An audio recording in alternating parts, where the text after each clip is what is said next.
આવી રીતે બદામના નાના નાના કટકા કરવાના છે. નમસ્કાર મિત્રો, આજે આપણે બનાવવા જઈ રહ્યા છીએ એક્ઝોટિકા મીઠાઈ, જે બજારમાં 1200થી 1500 રૂપિયામાં મળતી હોય છે. તો એના માટે આપણે જોઈશે કાજુ અને પિસ્તાના કટકા, બદામના કટકા. હવે બીજી જે કાજુ છે બીજા, એનો આપણે પાવડર કરશું. તો એ પાવડર કરવા માટે મિક્સર ગ્રાઇન્ડરમાં આપણે એમને પીસી લઈશું.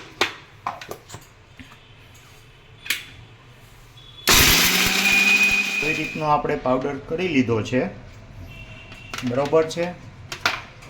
આટલું વ્યવસ્થિત રીતે કાજુને પીસી લેવાના છે મિક્સરમાં. આપણે એક કઢાઈમાં નોનસ્ટિક મેં લીધું છે, એમાં 1 ચમચી ઘી મૂક્યું છે. એમાં આપણે કાજુ બદામ પિસ્તાને શેકવાના છે ખાલી. અને આ બાજુ ચૂલા ઉપર પાણી ગરમ કરવા મૂક્યું છે. એની અંદર આપણે જે વ્હાઈટ ચોકલેટ આવે છે તે ઓગળવા મૂકશું.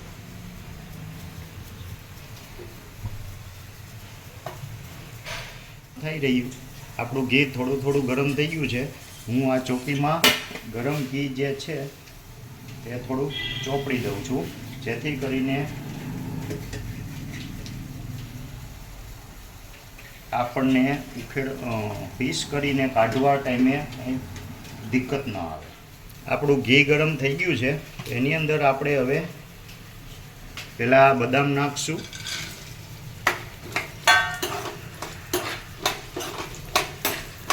ગેસને મીડિયમ ફ્લેમ ઉપર રાખવાનો છે.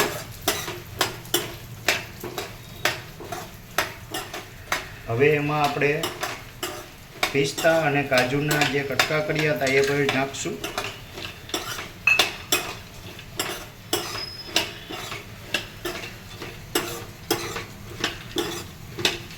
આને મિત્રો વધારે નથી શેકવાના, ખાલી એની અંદર જે મોઇસ્ચર હોય છે, જે ભેજનો ભાગ હોય છે, એ ખાલી દૂર કરવાનું છે. વધારે શેકવાથી બરાબર ટેસ્ટ નહીં આવે. સરસ શેકાઈ ગયા છે, સ્મેલ પણ સરસ આવી રહી છે. હવે આપણે ગેસ બંધ કરી દઈશું.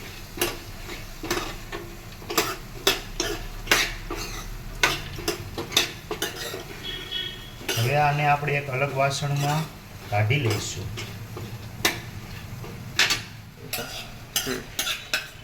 વાહ, આપણે 1/4 ગ્લાસ જેટલું પાણી નાખશું.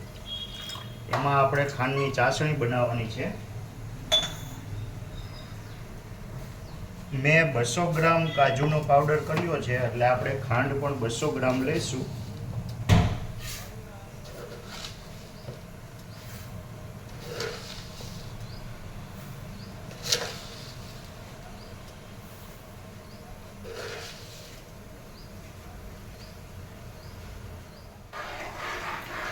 ચાસણી બનાવતી વખતે આવી રીતના હલાવતું રહેવું.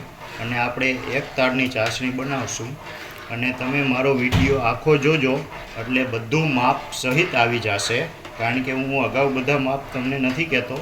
અને હા મિત્રો, સબસ્ક્રાઈબ કરવાનું અને શેર કરવાનું ભૂલતા નહીં. પાણી ગરમ થઈ ગયું છે. હવે એમાં આપણે જે વ્હાઈટ ચોકલેટ 1 કિલો લીધી હતી, એ તપેલીમાં કટકા કરીને મૂકી છે. હમણાં એ ઓગળવા મળશે. ત્યાં સુધીમાં આપણે અહીંયા કાજુ કતરી કમ્પ્લીટ કરી લઈએ. હવે આપણી ચાસણી કમ્પ્લીટ થવા એવી લાગે છે. હવે આપણે એને ચેક કરશું. હજી થોડી વાર છે.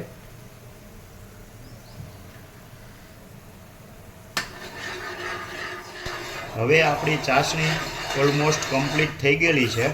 તો હવે આપણે એમાં જે કાજુનો પાવડર કરેલો હતો એ એડ કરશું.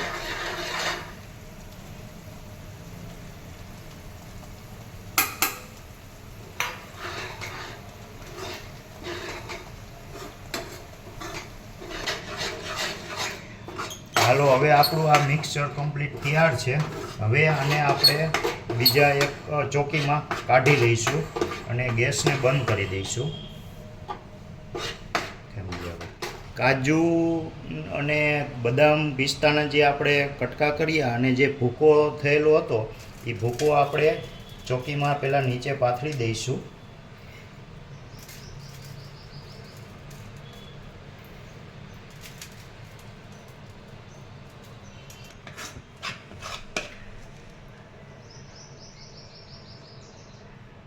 આપણે ચોકીમાં અલગ અલગ રીતે વ્યવસ્થિત નાખી દઈશું અને એટલે આખામાં પાથરી શકીએ. આપણે વ્હાઈટ ચોકલેટ જે ગરમ પાણીમાં મૂકી હતી એ 50-60% જેવી ઓગળી ગઈ છે અને હજી થોડીક આપણે રાહ જોઈ જોશે. થોડું ધીમે ધીમે ઓગળે ત્યાં સુધીમાં આપણે જે પેલું કાજુ કતરી ટાઈપનું મટીરિયલ બનાવ્યું છે, શું કહેવાય એને? કાજુ કતરી જ કહેવાય ને? હા, તો એમાં ઉપર જે કાજુ બદામ પિસ્તા આપણે શેક્યા હતા એને આપણે માથે પાથરી દઈએ. ત્યાં સુધીમાં આ ઓગળી જશે. આમની અંદર આપણે આ કાજુ બદામ પાથરી દઈએ છીએ. પિસ્તાના બી કટકા કર્યા હતા આપણે. પિસ્તા, કાજુ, બદામ, બીજું કાંઈ આમાં નાખવાનું હોતું નથી. આવી રીતના પાથરી દેવાનું છે ખાલી.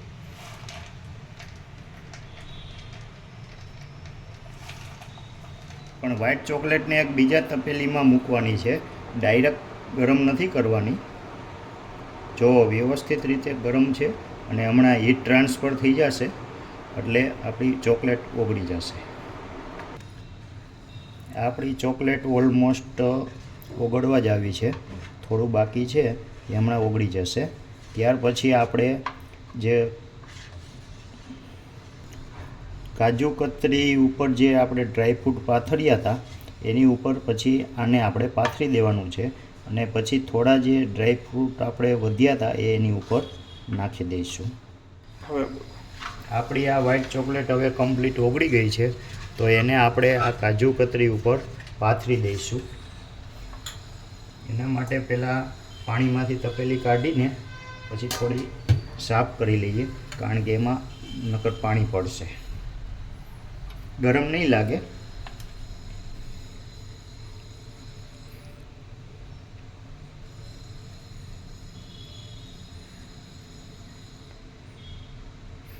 એક નાનો એવો ગઠ્ઠો રહી ગયો છે, પણ વાંધો નહીં.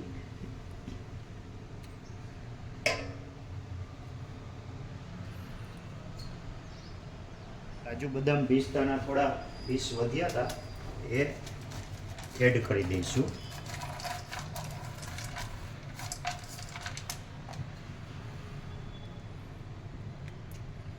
એટલે શું છે, હજી થોડું ગરમ છે ત્યાં અંદર એમાં તે બેસી જાય. હવે આપણે આને ઠરવા દઈશું. પછી એકદમ ઠંડુ થઈ જાય પછી આપણે એમના પીસ કરશું. આપણી એક્ઝોસ્ટિકા હવે લગભગ ઓલમોસ્ટ જામી ગઈ છે, થોડી હજી નરમ છે, પણ હવે આપણે એમના પીસ કરી લઈશું જેથી કરીને એકદમ જામી જાય પછી પીસ કરવા થોડા આપણને હાર્ડ પડશે, મુશ્કેલ થશે. આ પણ અત્યારે વ્યવસ્થિત જામી જ ગયું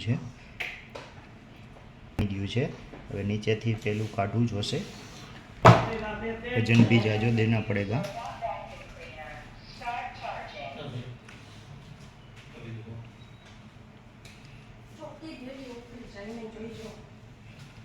થોડુંક ત્રાસું ગયું છે પણ વાંધો નહીં, એને થોડા નાના પીસ કરશું આપણે.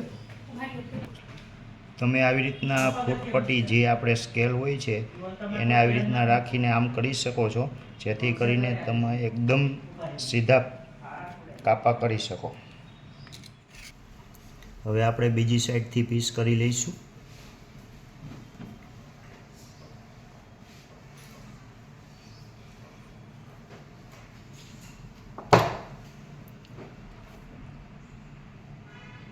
તમે ચોરસ, લંબચોરસ કે પછી આપણે પેલું કાજુ કતરીમાં ત્રિકોણ ટાઈપ કરતા હોય છે એવી રીતના પણ કરી શકો છો. આને બહુ જામવા ન દેવું, થોડું ઓછું હોય ત્યાં કરી લેવા, પછી જામી જાય પછી કાઢવા. આ બની ગઈ છે સરસ મજાની 2 પડવાળી એક્ઝોટિકા. સ્વાદ પણ મસ્ત.